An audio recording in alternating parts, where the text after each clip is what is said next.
സ്കൂളുകൾ നേരിടുന്ന പ്രധാന വെല്ലുവിളികളിലൊന്നാണ് വിഭവ സമാഹരണം, പ്രത്യേകിച്ചും മനുഷ്യവിഭവശേഷി. അതാതു പ്രദേശത്തെ വിദഗ്ധരെ പഠനാനുബന്ധ പ്രവർത്തനങ്ങളുമായി ബന്ധപ്പെടുത്തി കഴിഞ്ഞാൽ കുട്ടികൾക്ക് മികച്ച പാഠ്യാനുഭവങ്ങൾ ലഭിക്കുമെന്ന കാര്യത്തിൽ യാതൊരു സംശയവുമില്ല. ഇന്ന് ഹരിത വിദ്യാലയത്തിൽ പങ്കെടുക്കാനെത്തുന്ന government higher secondary school Perambra ഈ മേഖലയിൽ ശ്രദ്ധ പതിപ്പിക്കുന്നു എന്ന് തന്നെ നമുക്ക് കരുതാം. നമുക്ക് സ്വാഗതം ചെയ്യാം government higher secondary school Perambra ഈ വേദിയിലേക്ക്.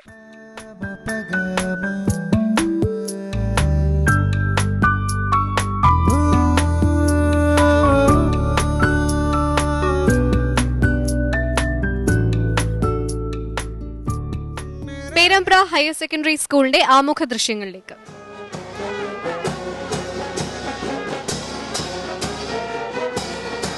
കോഴിക്കോട് ജില്ലയിലെ പേരാമ്പ്ര ഹയർ സെക്കൻഡറി സ്കൂൾ ദേശീയ സ്വാതന്ത്ര്യ സമര പ്രസ്ഥാനത്തിന്റെ ചൂടും ചൂരും ഏറ്റുവാങ്ങിയ ഒരുപറ്റം ത്യാഗിവര്യന്മാരുടെ ആത്മസമർപ്പണത്തിന്റെ മൂശയിൽ രൂപം കൊണ്ടതാണ് ഈ വിദ്യാലയം. ഐതിഹാസികമായ പോരാട്ടങ്ങൾക്കൊടുവിൽ ഭാരതം സ്വാതന്ത്ര്യം കയ്യേറ്റുവാങ്ങുമ്പോൾ മദ്രാസ് സംസ്ഥാനത്തിന്റെ ഭാഗമായിരുന്ന പേരാമ്പ്രയിൽ 1948 May 24 Perambra high school society register ചെയ്യപ്പെടുന്നത്. ഫസ്റ്റ് ഫോറം മുതൽ തേർഡ് ഫോറം വരെയുള്ള 3 ക്ലാസുകളിലായി 234 വിദ്യാർത്ഥികളും 6 അധ്യാപകരുമായി ആരംഭിച്ച വിദ്യാലയം ഇന്ന് 5 മുതൽ 12ാം ക്ലാസ് വരെ 2800-ൽ പരം വിദ്യാർത്ഥികളും 100-ൽ പരം ജീവനക്കാരുമായി തല ഉയർത്തി നിൽക്കുന്നു. സർ, നിങ്ങൾ ഇന്നിവിടെ അവതരിപ്പിക്കുന്ന മാതൃകാ പ്രവർത്തനങ്ങൾ ഏതൊക്കെയാണ്? ഞങ്ങളുടെ സ്കൂളിൻ്റെ ഏറ്റവും വലിയ മികവായി എടുത്തു കാണിക്കുന്നത് പഠനാനുബന്ധ പ്രവർത്തനങ്ങളാണ്. രണ്ടാമതായി ഞങ്ങൾ അവതരിപ്പിക്കുന്നത് സാങ്കേതിക മികവാണ്. അതോടൊപ്പം തന്നെ ഗവേഷണാത്മകമായ പഠന പ്രവർത്തനങ്ങളാണ് ഞങ്ങൾ തിരഞ്ഞെടുത്തിരിക്കുന്ന മൂന്നാമത്തെ മേഖല. ഇനി സ്കൂൾ പ്രതിനിധികളും ജൂറി അംഗങ്ങളുമായുള്ള ആശയവിനിമയമാണ്. നിങ്ങൾ ഈ ടെലസ്കോപ്പ് നിർമ്മിക്കുന്നതിനെ കുറിച്ച് പറഞ്ഞല്ലോ. ഈ ടെലസ്കോപ്പിലൂടെ അത് കയ്യിൽ കിട്ടിയതിന് ശേഷം അല്ലെങ്കിൽ നിർമ്മിച്ചതിന് ശേഷം അതുവരെ കാണാത്ത പലതും കണ്ടിട്ടുണ്ടാവുമല്ലോ. സൗരോത്സവത്തിന്റെ ഭാഗമായി കഴിഞ്ഞ വർഷം MPK നമ്പ്യാർ എന്ന ISROയിലെ ഒരു സാറ് വന്ന് ഞങ്ങൾക്ക് അതൊന്നും പറയണ്ട ക്ലാസ് എടുത്തിരുന്നു. അപ്പോൾ ഞങ്ങൾ ടെലിസ്കോപ്പിലൂടെ ഞങ്ങൾ വീക്ഷിച്ചത് ധ്രുവനക്ഷത്രത്തെയും അതുപോലെ തന്നെ ഓറിയോൺ, സപ്തഋഷികൾ എന്ന് പറഞ്ഞ നക്ഷത്രക്കൂട്ടങ്ങളെയാണ്. ഈ റൈറ്റ് അറ്റ് ഹോട്ടൽ എന്ന പാഠത്തെ അടിസ്ഥാനമാക്കി നിങ്ങളൊരു നാടകം അവതരിപ്പിച്ചിട്ടുണ്ടല്ലോ. അതിൽ പങ്കെടുത്ത ഇതിലുള്ള ആരെങ്കിലും ഉണ്ടോ? അല്ല, അത് കണ്ടവരാരെങ്കിലും ഉണ്ടോ? കണ്ട ആളുണ്ട്. ആരാണ്?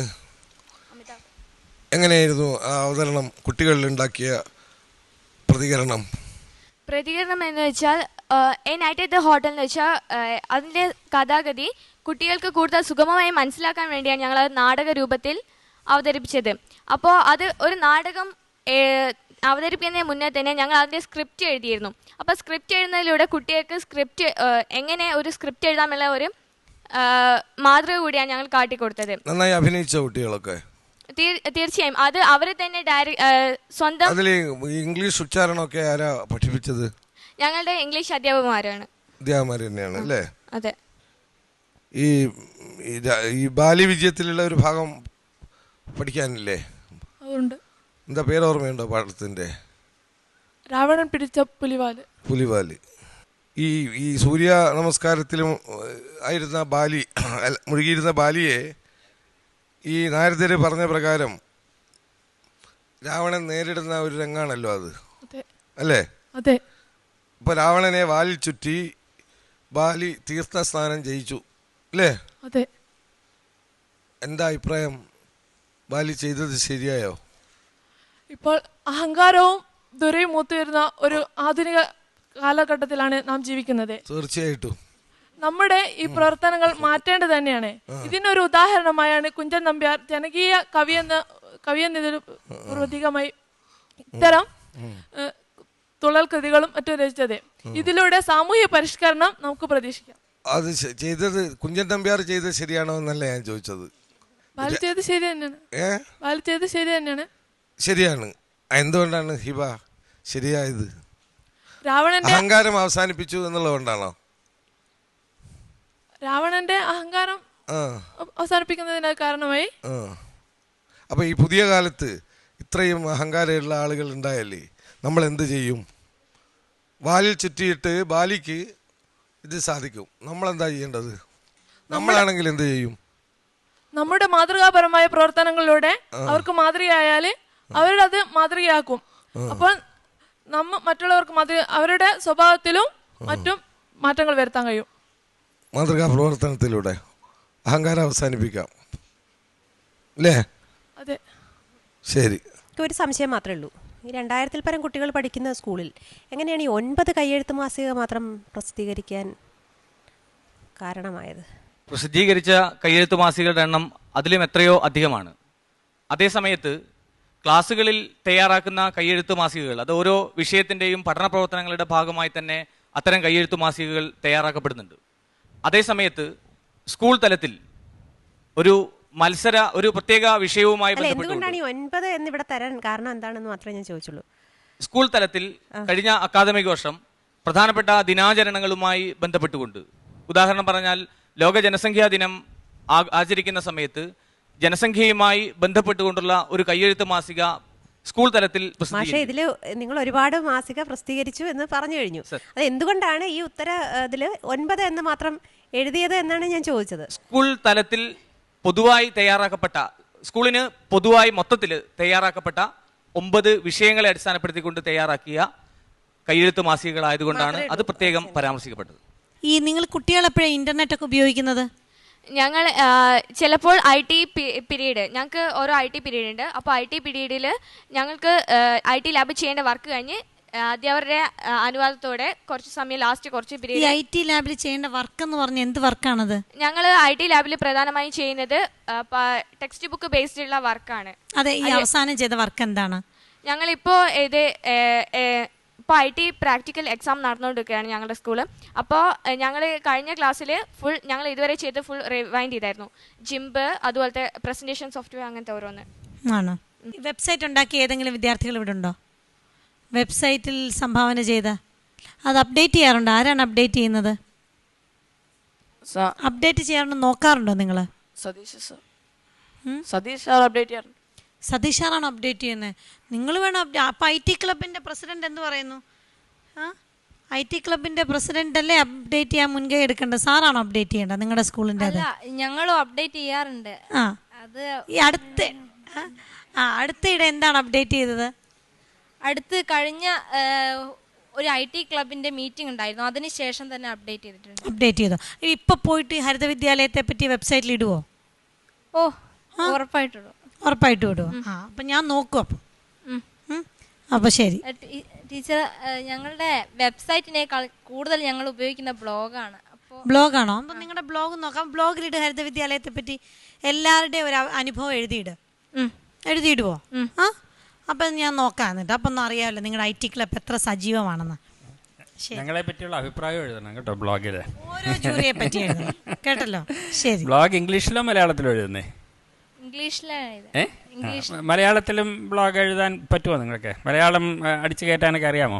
മലയാളം ടൈപ്പ് ചെയ്യുന്ന നല്ല കുട്ടികളുണ്ട്, നല്ലോണം ടൈപ്പ് ചെയ്യുന്ന. അതെ, ഏത് സോഫ്റ്റ്വെയർ ഉപയോഗിച്ചാ ടൈപ്പ് ചെയ്യുന്നേ? ലിനക്സിലുള്ള ഒരു സോഫ്റ്റ്വെയർ ആണ്. ഈ ഗൂഗിളിലെ മലയാളം അടിക്കാമല്ലോ, അതടിച്ച് ചെയ്യാൻ പറ്റില്ലേ? ട്രാൻസ്ലിറ്ററേഷൻ്റെ നമ്മൾ ഇംഗ്ലീഷ് അക്ഷരത്തിൽ മലയാളം എഴുതുന്ന വിദ്യയില്ലേ? തുടക്കക്കാർക്ക് അതായിരിക്കും കുറച്ചുകൂടെ എളുപ്പം അല്ലേ? എനിക്ക് ലക്ഷ്മി പറഞ്ഞപ്പോൾ ഒരു കൗതുകം തോന്നിയൊരു കാര്യം, നിങ്ങളെ ടെലിസ്കോപ്പിൽ കൂടെ സപ്തർഷികളെയും ഓറിയോണിനെയൊക്കെ നിരീക്ഷിച്ചു എന്ന് പറഞ്ഞു, ആണോ? അപ്പോൾ ഈ ടെലിസ്കോപ്പിൽ കൂടെ നോക്കുകയാണെങ്കിൽ സപ്തർഷികൾ എന്ന് പറഞ്ഞാൽ എത്ര നക്ഷത്രമുള്ള കൂട്ടമാണ്? 7 വലിയ പ്രധാനപ്പെട്ട നക്ഷത്രങ്ങളുണ്ട്. അതെല്ലാം കൂടെ ഒന്നിച്ചാണോ നിൽക്കുന്നത്? അല്ല. ഇങ്ങനെ അപ്പം അത്രയും സംഗതി ടെലിസ്കോപ്പിൻ്റെ ഫീൽഡിൽ കിട്ടുമോ ഒറ്റ നോട്ടത്തിന്? ഓരോ നക്ഷത്രത്തെയും വേറെ വേറെ തന്നെ കണ്ട് ഞങ്ങളത് ഒരു ലെറ്റർ പാഡിൽ വരച്ച് അതിനെ യോജിപ്പിച്ചാണ് ഞങ്ങൾ. എനിക്കൊരു സംശയമുണ്ട്. ഇപ്പോൾ പലരോടും ഞാൻ ചോദിച്ചിട്ടുള്ളതാണ്, ഈ നക്ഷത്രത്തിനെ ടെലിസ്കോപ്പിൽ കൂടെ നോക്കിയാൽ കൂടുതലായിട്ട് എന്തെങ്കിലും നമുക്ക് കാണാൻ പറ്റുമോ? ഈ വെറും കണ്ണുകൊണ്ട് നോക്കുന്നതിനേക്കാൾ കൂടുതലായിട്ട് വ്യക്തമായിട്ട് ഒന്നുകൂടെ വ്യക്തമായിട്ട് കാണാമോ? അല്ല, ഒരുപാട് വ്യക്തമായിട്ട് കാണാനാവില്ല. പിന്നെ കുറച്ചുകൂടി വ്യക്തമായിട്ട് കാണാം. നമ്മള് സ്വന്തം നഗ്നനേത്രങ്ങൾ കൊണ്ട് നോക്കുന്നതിനേക്കാളും കുറച്ചും കൂടെ ചെയ്ത് ഇത്തിരി കൂടെ നല്ലോണം. ശരിക്കും ടെലിസ്കോപ്പിന്റെ ഉപയോഗം എന്താ? നക്ഷത്ര നിരീക്ഷണം. ഈ നക്ഷത്രത്തിനെ കുറച്ചുകൂടി വ്യക്തമായിട്ട് കാണാനാണോ? ശരിക്കും ടെലസ്കോപ്പ് ഉപയോഗിക്കുന്നതിൻ്റെ ആ ഒരു എക്സൈറ്റ്മെന്റ് ഉണ്ടാവണമെങ്കിൽ എന്ത് കാണണം? അത് ദൂരെയുള്ള സ്ഥലങ്ങളും അതുപോലെ തന്നെ ഭൂമിയിലെ അത് ഞങ്ങളുമൊക്കെ നോക്കിയിട്ടുണ്ട്. ദൂരെ പോകുന്നവരെയൊക്കെ നോക്കാറുണ്ട് ടെലസ്കോപ്പ്. അതല്ല, മാനത്ത് നോക്കുമ്പോൾ ടെലസ്കോപ്പിലൂടെ നോക്കുന്നതിൻ്റെ പ്രയോജനം കിട്ടണമെങ്കിൽ വെറും കണ്ണുകൊണ്ട് കാണാൻ നമുക്ക് ഓരോ നക്ഷത്രങ്ങളുടെയും സ്ഥാനം എവിടെയാണെന്നും സ്ഥാനം എവിടെയാണെന്നൊക്കെ ടെലസ്കോപ്പിൽ കൂടെ നോക്കാൻ പറ്റുമോ? സ്ഥാനം എവിടെയാണെന്ന് മനസ്സിലാക്കാനാവില്ല. പക്ഷെ അത് ഏത് ദിക്കിലാണെന്ന് നമുക്ക് ഏത് ദിക്കിലാണെന്ന് വെറുതെ നോക്കിയാൽ കൃത്യമായിട്ട് പറയാം. നിങ്ങൾ ആരെങ്കിലും പറയാമോ ഈ വെറും കണ്ണുകൊണ്ട് കാണാൻ പറ്റാത്തതും ടെലസ്കോപ്പിലൂടെ കാണാൻ പറ്റുന്നതുമായ കാര്യം എന്താണ്? നിറം. വെറും കണ്ണുകൊണ്ട് നോക്കിയാൽ നിറം കാണരുത്. ചിലത് നല്ല നീല, ചിലത് ചുവപ്പ്. ഒരു ചുവപ്പ് നക്ഷത്രത്തിൻ്റെ പേര് പറയാമോ? പോട്ടെ. പിന്നെ അതൊന്നുമല്ല, നക്ഷത്രമേ അല്ല. ടെലസ്കോപ്പിൽ കൂടെ നോക്കേണ്ടത് ഗ്രഹങ്ങളെ. ശനി ടെലസ്കോപ്പിൽ കൂടെ നോക്കി എന്താ കൂടുതലായിട്ട് കാണുക? വലയങ്ങൾ. വ്യാഴത്തിനെ നോക്കി എന്താ കൂടുതലായിട്ട് കാണുക? വ്യാഴത്തിന് വലയമുണ്ടോ? ഇല്ല. പിന്നെ എന്താ കാണുക? ഗലീലിയോ കണ്ട സാധനം. അത് നോക്കിയിട്ട് ബ്ലോഗിൽ എഴുതുക കേട്ടോ. ശരി. നാട്ടുകാരുടെ കൂട്ടായ്മ കൊണ്ട് രൂപപ്പെട്ട ഒരു സ്കൂളാണിത്.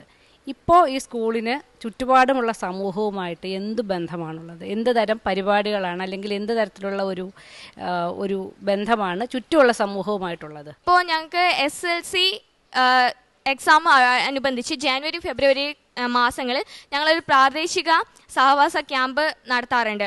അത് ഞങ്ങളുടെ വിദ്യാലയത്തിലെ അധ്യാപകർക്ക് പുറമെ ഓരോ വിഷയത്തിലും പ്രഗത്ഭരായ വിവിധ അധ്യാപകരെ കൊണ്ടുവന്ന് സ്കൂളിന് ചുറ്റുമുള്ള ഒരു 10ഓളം കേന്ദ്രങ്ങളിൽ വെച്ചാണ് ഞങ്ങളത് നടത്തുന്നത്. ആ ക്യാമ്പുകളിൽ ഞങ്ങളുടെ വിദ്യാലയത്തിലെ കുട്ടികൾ മാത്രമല്ല പങ്കെടുക്കുന്നത്, മറ്റു വിദ്യാലയങ്ങളിലെ കുട്ടികൾ കൂടി അതിൽ പങ്കെടുക്കുകയും ഇത് സംഘടിപ്പിക്കുന്നത് തന്നെ ഞങ്ങളുടെ സമീപപ്രദേശങ്ങളിലെ കേന്ദ്രങ്ങളുടെ സമീപത്തുള്ള സാമൂഹിക കൂട്ടായ്മയുടെയും മറ്റു ക്ലബിൻ്റെയും സഹായത്തോടെയാണ് ഞങ്ങൾ അത് പ്രവർത്തിക്കുന്നത്. നാട്ടിലുള്ള ക്ലബ്ബുകളുടെ സഹായത്തോടെ, പഞ്ചായത്തിന്റെ സഹായത്തോടെ. പക്ഷേ ഈ കഴിഞ്ഞ വർഷമായിട്ട് പഞ്ചായത്തിൽ നിന്നും മറ്റും ഞങ്ങൾക്ക് ചെറിയ ധനസഹായം ലഭിക്കാറുണ്ട്. അത് ശരി. അപ്പോൾ സ്കൂളിന് പഞ്ചായത്തും അവിടുത്തെ സമൂഹവുമായിട്ടൊരു ബന്ധമുണ്ട്. നമ്മുടെ പഴയ അധ്യാപന രീതി അനുസരിച്ച് ചോക്കും വടിയുമായി അധ്യാപകനെ കണ്ടു കഴിഞ്ഞാൽ കുട്ടികൾ അറ്റൻഷനായിരുന്ന് ഈ അച്ചടി ഭാഷയിൽ സംസാരിക്കുന്ന ഒരു രീതിയാണ് ഉണ്ടായിരുന്നത്. അതിൽ നിന്നും വ്യത്യസ്തമായിട്ടുള്ള ഒരു അന്തരീക്ഷമാണ് ഇപ്പോൾ വിദ്യാലയങ്ങളിലുള്ളത്. പക്ഷേ നമ്മളെ ഈ ഷോയിൽ നിങ്ങൾ അവതരിപ്പിക്കുമ്പോൾ ഈ ജൂറിയുടെ മുമ്പിൽ നിങ്ങൾ പറയുന്ന മറുപടി, നിങ്ങളുടെ കുട്ടികൾ പറയുന്ന മറുപടി അച്ചടി ഭാഷയിൽ വളരെ സ്റ്റിഫായി കടിച്ചു പിടിച്ച് ഇരിക്കുന്ന ഒരു രീതിയിലാണ് ഇരിക്കുന്നത്. അപ്പോൾ ആ ഒരു റിലാക്സ്ഡ് ആയിട്ടുള്ള മൂഡിൽ ക്ലാസ്സിലിരിക്കുന്ന ആ ഒരു അന്തരീക്ഷം എന്തുകൊണ്ട് നിങ്ങൾക്ക് ഇവിടെ ക്രിയേറ്റ് ചെയ്യാൻ പറ്റിയില്ല? വല്ലാത്ത പ്രകാശവും ക്യാമറയൊക്കെ കുട്ടികളെ വല്ലാണ്ട് ബാധിക്കും. അത് മറന്നുപോകരുത്. ഈ ഇരിക്കുന്ന അധ്യാപകർ തന്നെ അത്യാവശ്യം ടെൻഷൻ ഉണ്ടെന്ന കാര്യത്തിൽ ഒട്ടും ഞങ്ങൾക്ക് മടിയില്ല പറയാം. ഞങ്ങളെ കോഴിക്കോടുള്ള ശരിയായ ഭാഷ മനസ്സിലാകുമെന്നുള്ള സംശയം ഞങ്ങൾക്ക് ഉണ്ടായിരുന്നു. അപ്പം ഞാളെന്തെങ്കിലും പറഞ്ഞാൽ ഞങ്ങൾക്ക് മനസ്സിലാകുമെന്ന് സംശയം കൊണ്ടാണ്. അതാണ് ഞങ്ങളുടെ ഭാഷ. അതുകൊണ്ട് ഞങ്ങൾ അല്പം ഒന്ന് സാറിനറിയാം. പറഞ്ഞത് നിങ്ങളെ ആവശ്യത്തിലേറെ പേടിച്ചു എന്നുള്ള ടെൻഷൻ, പരീക്ഷയ്ക്കൊക്കെ പോകുന്നത് പോലെ വന്ന് ഇങ്ങനെ ടെൻഷൻ, അതിൻ്റെ ഒന്നും ആവശ്യമില്ല. നമ്മളിങ്ങനെ വളരെ സ്വാഭാവികമായിട്ട് ചെയ്യുന്ന കാര്യങ്ങളൊക്കെ പറഞ്ഞാൽ മതി. ചില കാര്യങ്ങൾ ചെയ്യാൻ വിട്ടുപോയി കാണും. ഇപ്പോൾ തിരിച്ചു പോയിട്ട് ടെലസ്കോപ്പ് കൊണ്ട് നോക്കണം കേട്ടോ. ആരെയാ നോക്കുക? ശനിയെ നോക്കണം. ശനി, വ്യാഴം, പിന്നെ ചന്ദ്രനെ സൂക്ഷിച്ച് നോക്കണം. എന്നിട്ട് ഉഷാറായി പോയി. ഇനി പേരാമ്പ്ര ഹയർ സെക്കൻഡറി സ്കൂളിന്റെ ഗ്രേഡ്സ് അറിയാനുള്ള സമയമാണ്.